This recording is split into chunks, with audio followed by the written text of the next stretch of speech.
All right, so happy Mother's Day. I'm not as loud as my husband, so hopefully you guys can hear me all right. So a couple disclaimers. So one, I am not as loud as Nicholas, so I hopefully am not going to make any babies cry today by my yelling. I will not be singing Bon Jovi or making Rocky references, so you can sit back. I'm sure Rocky could have fit into this somehow, but he will not be coming up. And just kind of to echo what Ruth said, we honor our mothers here, and we do recognize that it's not always an easy day. So it's a happy day for some and not the greatest day for others. And so I wanted to read this little kind of an honoring of a mother thing. So it says, "To those who gave birth this year to their first child, we celebrate with you. To those who lost a child, we mourn with you. To those who are in the trenches with little ones every day and wear the badge of food stains, we appreciate you. To those who experience loss through miscarriage, failed adoptions, or running away, we mourn with you. To those who walk the hard path of infertility, fraught with pokes, prods, tears, and disappointment, we walk with you. To those who are foster moms, mentor moms, and spiritual moms, we need you. To those who have warm and close relationships with your children, we celebrate with you. To those who have disappointment, heartache, and distance with your children, we sit with you. To those who lost their mothers this year, we grieve with you. To those who experience abuse at the hands of your own mother, we acknowledge your experience. To those who live through driving tests, medical tests, and overall testing of motherhood, we are better for having you in our midst. To those who are single and long to be married and mothering your own children, we mourn that life has not turned out the way you long for it to be. To those who step-parent, we walk with you on these complex paths. To those who envision lavishing love on grandchildren, yet that dream is not to be, we grieve with you. To those who will have emptier nest in the upcoming year, we grieve and rejoice with you. To those who place children for adoption, we commend you for your selflessness and remember how you hold that child in your heart. And to those who are pregnant with new life, both expected and surprising, we anticipate with you." So there are so many different journeys along that you can be in your motherhood journey, whether it's not there yet or, your empty nest and your children are grown. And this day is to kind of honor all of that.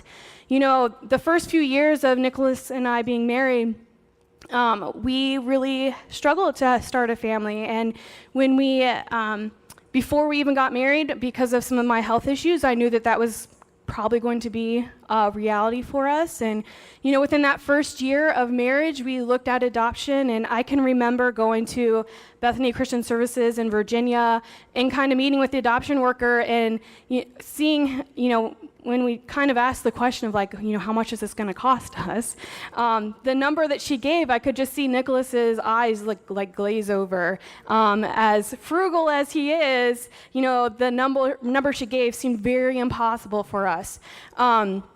And we walked out of there, and he's like, "I guess we're not having kids," and for me, it was just so devastating, for not his greatest moment. He's hiding his head in shame right now. But, that was really hard for me because as a woman and as someone who really just wanted to be a mom, it was just a devastating path to be on and not understand, where was God? Where was God in the midst of all of that? Why wasn't he hearing my cries? Why wasn't he seeing what was going on? Why wasn't he answering those prayers year after year, Mother's Day after Mother's Day, of sitting there and just feeling all this grief? And in preparing for today, I kind of thought about my journey of motherhood, and I've had lots of time to think about this. I knew way back in February that this was probably going to be what I'm doing today, even though even up until this morning, I tried to pass it back to Nicholas, hey, I'll give you my notes. Because this isn't really my wheelhouse up here talking, but I do feel like God is giving me something to share with moms and women and all of us today. So I had lots of eloquent sermons in my head, I drive to Lansing every day. I work for the state, and so I have an hour drive there, hour drive back, and a lot of that time has just been spent thinking about, what is it that I need to share today? What does God want to speak to our moms? And I probably had 3 different sermons between February and now. And up until a couple weeks ago, I still wasn't really settled on anything. And then reading Facebook, as most of us probably do, I came across this story that someone had posted, and it really resonated with me. So I'm just going to kind of read some of that story to kick us off. And it's about building cathedrals. So it's about a woman. She was talking about how she just felt invisible in her motherhood, that her children didn't see her. And so let me just read this part of it. So one day I was walking my son Jake to school. I was holding his hand, and we were about to cross the street when the crossing guard said to him, "Who is that with you, young fella?" "Nobody," he shrugged. "Nobody?" The crossing guard and I laughed. My son is only 5, but we crossed the street, and I thought, oh my goodness, I'm nobody?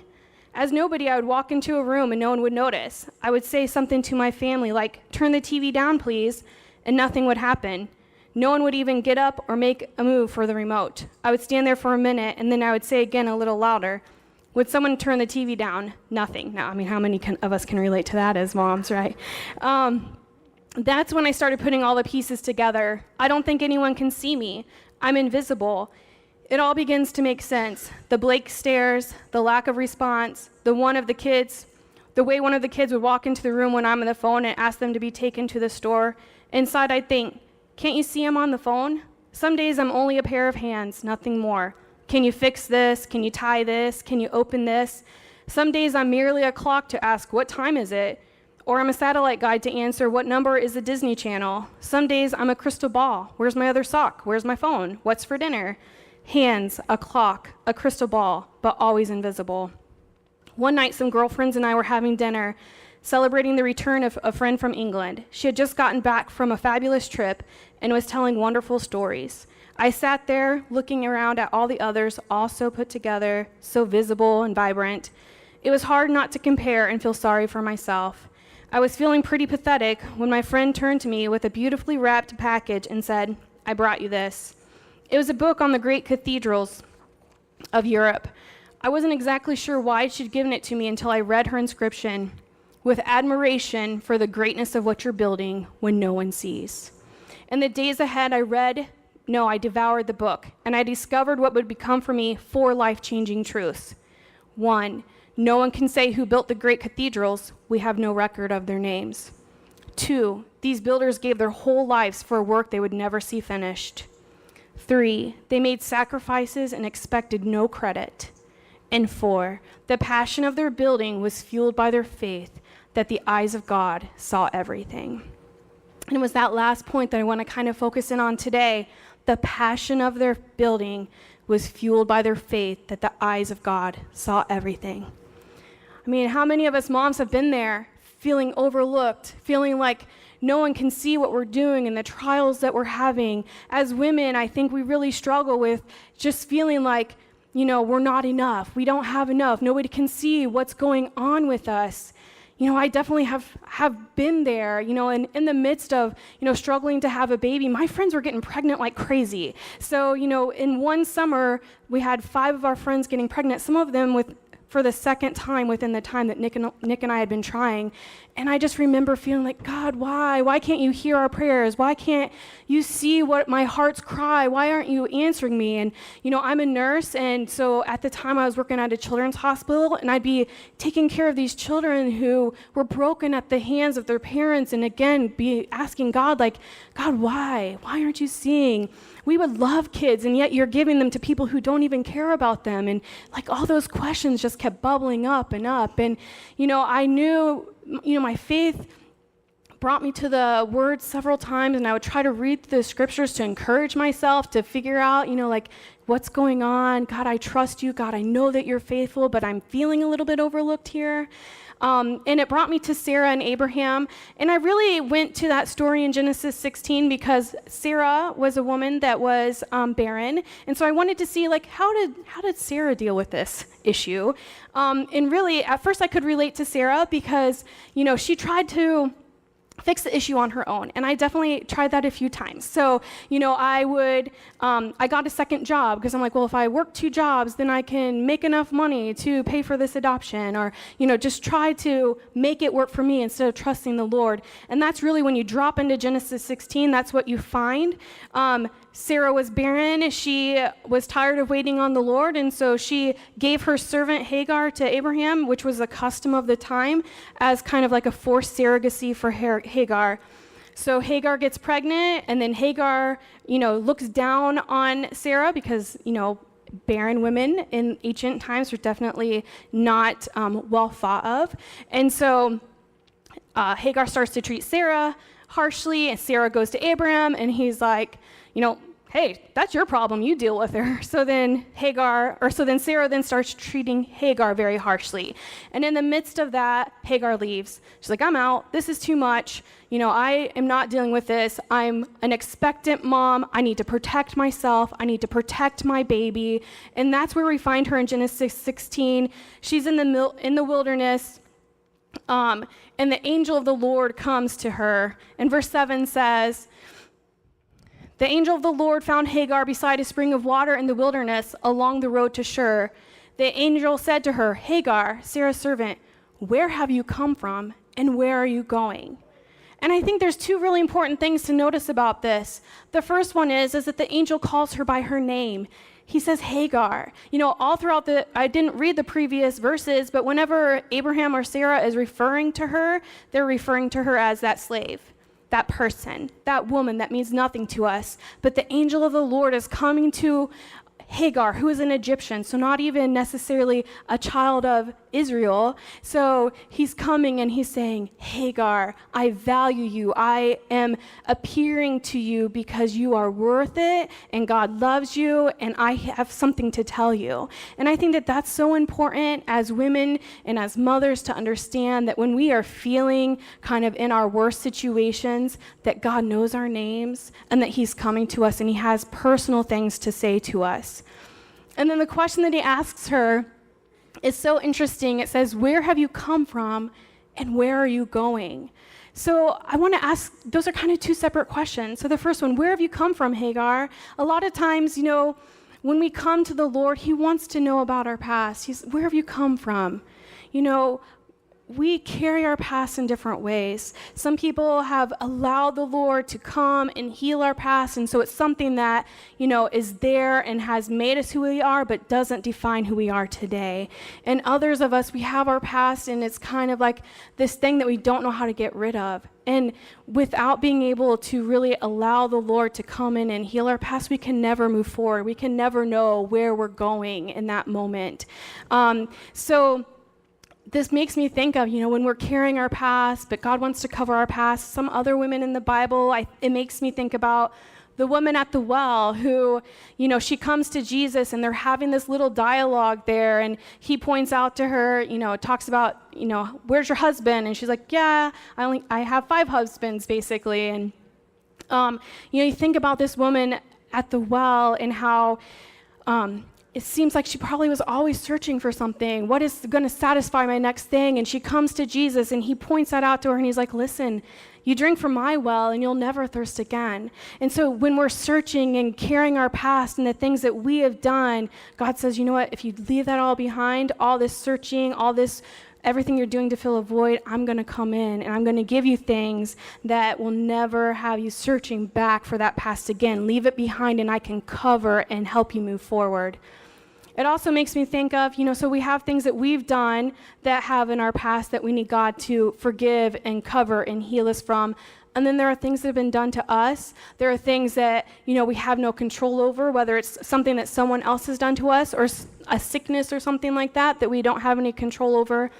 And, that makes me think of the woman with the issue of blood. So she spent years and years of isolation, of this problem that she could not deal with, but she had the courage to reach out and touch Jesus with all of this that had happened in the past, and she was healed in an instant. And in that moment, Jesus healed thousands of people. He did not know all the times that he was healing people, like people would touch him and they would just be healed. But in that moment, he took the time to stop and address her individually and let her know that he knew her, and that he took that time to speak to her. And we as women, as mothers, we just have to be able to reach out and be like, God, I have some of this guilt of things that I've done. I have some of the shame of things that have been done to me or things I can't control, but I'm coming to you, and I want to uncover it so that you can heal me so that I can move forward.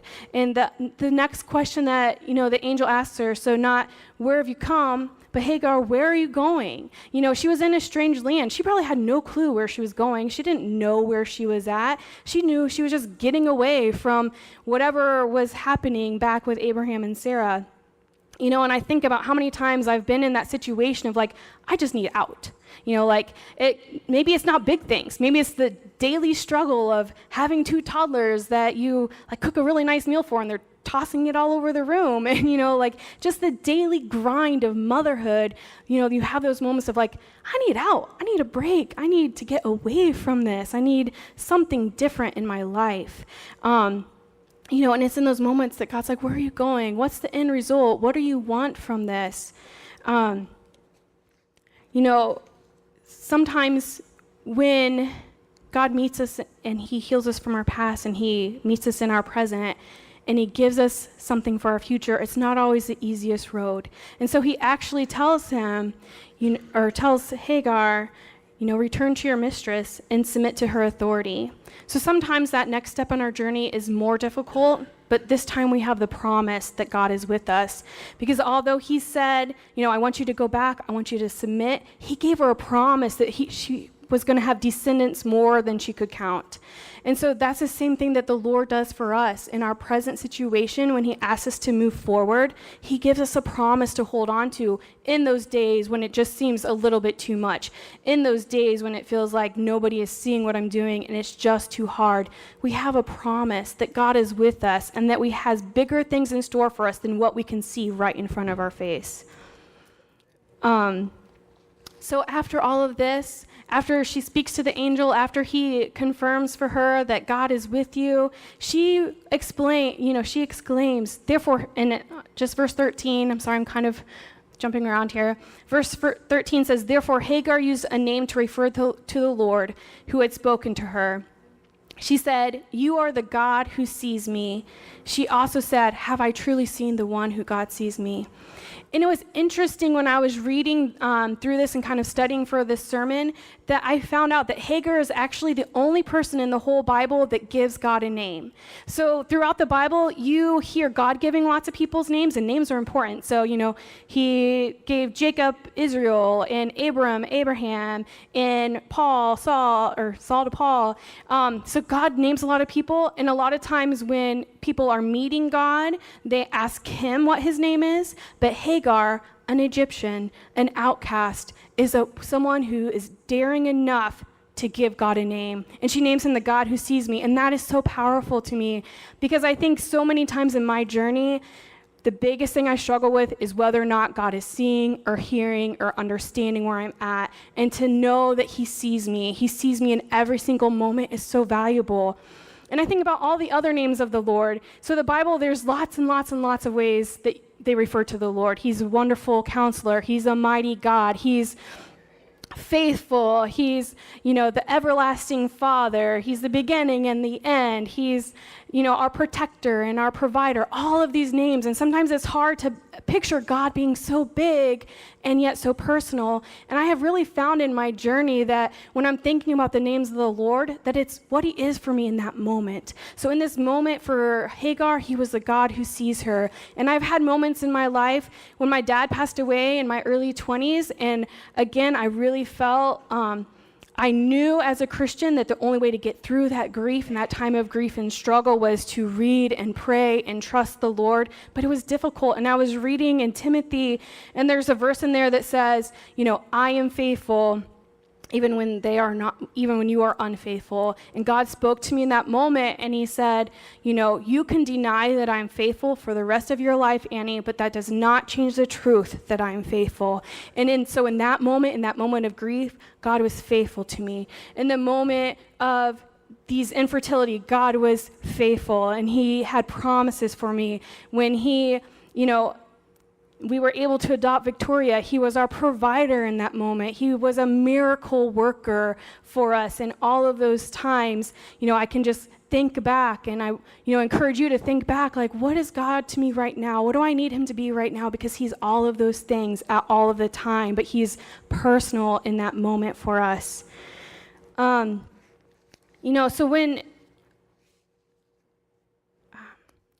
I have here, as a mom, when the mundane wears me down and I feel like I fail more than I succeed, because that's definitely true, when I'm not sure if we're making any progress with our kids, I just have to know that God sees. And as he's building cathedrals in me, as I'm allowing him to work and make that work in me, he's allowing me to build a cathedral in my kids and helping them to accomplish more and be more than I could ever be by taking those tiny moments with them. It's not always the big gestures in parenthood that matter. It's those little things. It's those little things that are our cathedral building moments. But first he has to build a cathedral in me for me to be able to build a cathedral in them. So I'm just going to finish up with the last little part of that story that I read on Facebook. But it says, in the book, there was the legend of a rich man who came to visit the cathedral while it was being built. He saw a worker carving a tiny bird on the inside of a beam. He was puzzled and asked the man, "Why are you spending so much time carving the bird into a beam that will be covered by the roof? No one will ever see it." And the worker replied, "Because God sees." After reading that, I closed the book, feeling the missing piece fall into place. It was almost as if I heard God whispering to me, "I see you. I see the sacrifices you make every day, even when no one else around you does.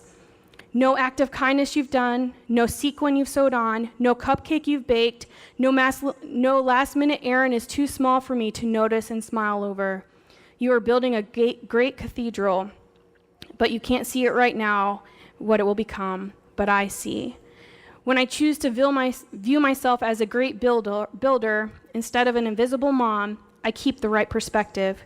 When I really think about it, I don't want my son to tell the friend he's bringing home from college for Thanksgiving, "My mom gets up at 4 a.m. and bakes homemade pies, and then she hand bastes a turkey for 3 hours and presses all the linen for the table." That would mean I'd built a monument to myself. But I don't want that. I just want him to come home with a friend and share a wonderful meal as a family. The author of the book went so far as to say that no cathedrals could ever be built in our lifetime because there were so few people willing to sacrifice to that degree. I disagree.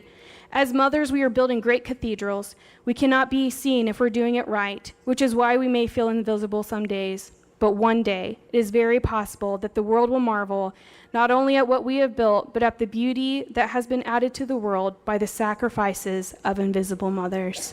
So to all the moms out there today, God sees you, and you're doing a great work. And wherever you're at in your journey, whether you maybe are not even believing in the Lord or you've been following him for years, I want you to know today that God sees you, he loves you, you are building a great work, and allow him to build that work in you so you can continue to build that in your children. Thanks.